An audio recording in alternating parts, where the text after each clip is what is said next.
Hello everyone, आप सभी का फिर से एक बार क्रिएटिव माइंड ग्लोबल स्कूल में स्वागत है। बच्चों, हम कक्षा 6 का पाठ नंबर 2 किसान का न्याय हम पढ़ रहे थे।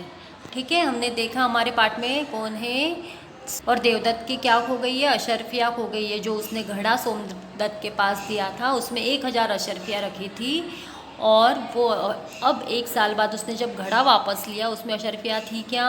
नहीं थी। सोने के सिक्के थे क्या? नहीं थे।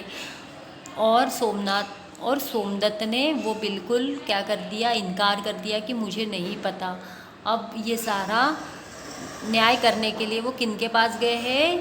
तो राजा विक्रमादित्य के दरबार में पहुंच गए। पर राजा को भी समझ में नहीं आ रहा है कि कौन सच बोल रहा है और कौन झूठ बोल रहा है ना। ठीक है, तो चलो आगे का पाठ पढ़ना शुरू करते हैं। राजा विक्रमादित्य रात को वेश बदलकर हमेशा की भांति निकले। राजा विक्रमादित्य हमेशा क्या करते थे? भेष बदलकर अपने राज्य में घूमते थे, अपने प्रजा की परेशानियों के लिए देखते थे कि क्या परेशानियाँ क्या नहीं। वेश बदलकर घूमना मतलब क्या होता है कि अपने कपड़े चेंज करके घूमना, है ना। क्यों? क्योंकि अगर राजा के भेष में निकलेंगे तो सबको पता पड़ जाएगा कि ये राजा है ना। तो कोई अपनी परेशानियाँ बता नहीं पाएगा, है ना। तो वे एक चौपाल पर पहुँचे।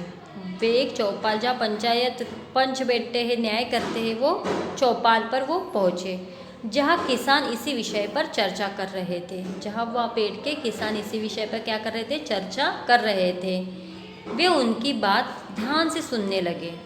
वह किसान कह रहा था, सचमुच राजा के पास कोई साक्ष्य नहीं है, फिर न्याय कैसे होगा? अब वो सारे लोग बैठ के बातें कर रहे थे किसके बारे में? सोमदत्त और देवदत्त के बारे में, अशर्फियों के बारे में।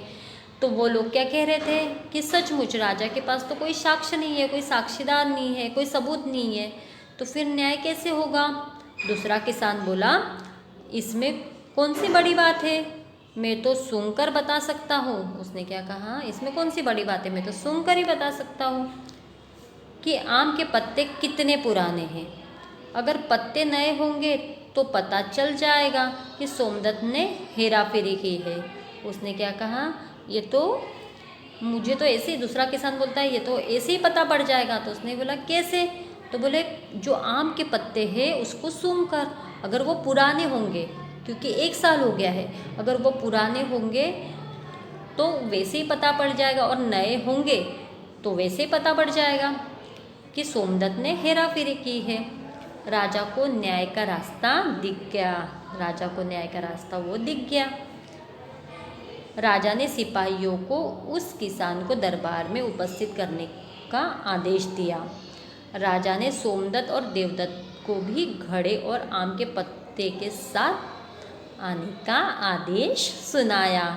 उसने क्या किया? जिसने बोला था मैं सूंघकर ही बता सकता हूँ कि पत्ते पुराने हैं या नए हैं, है ना, उस जो किसान बोल रहा था उस किसान को और सोमदत्त और देवदत्त को उस घड़े और पत्ते के साथ सबको राजा ने अपने दरबार में बुला लिया। दूसरे दिन दरबार की कार्रवाई आरंभ हुई।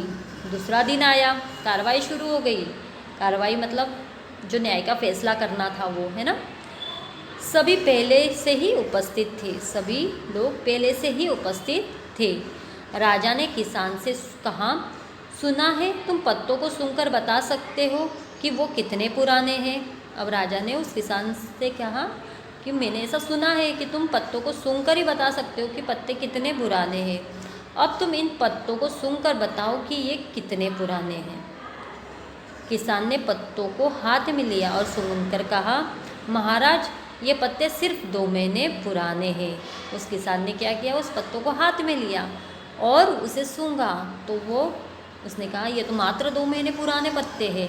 और देवदत्त को जाके कितना समय हुआ था? लगभग पूर्ण 1 वर्ष हुआ था, 1 साल हो गया था। इतना सुनते ही सोमदत्त थर-थर काँपने लगा। अब वो डर गया, उसकी चोरी पकड़ी जाने वाली थी तो वो थर-थर काँपने लगा।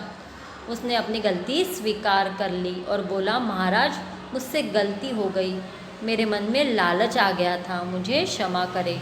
उसने अपनी गलती को स्वीकार करा कि महाराज मुझसे क्या हो गई है? गलती हो गई है। अशर्फिया देख के मेरे मन में लालच आ गया था तो मुझे क्षमा करें। महाराज दुहाई।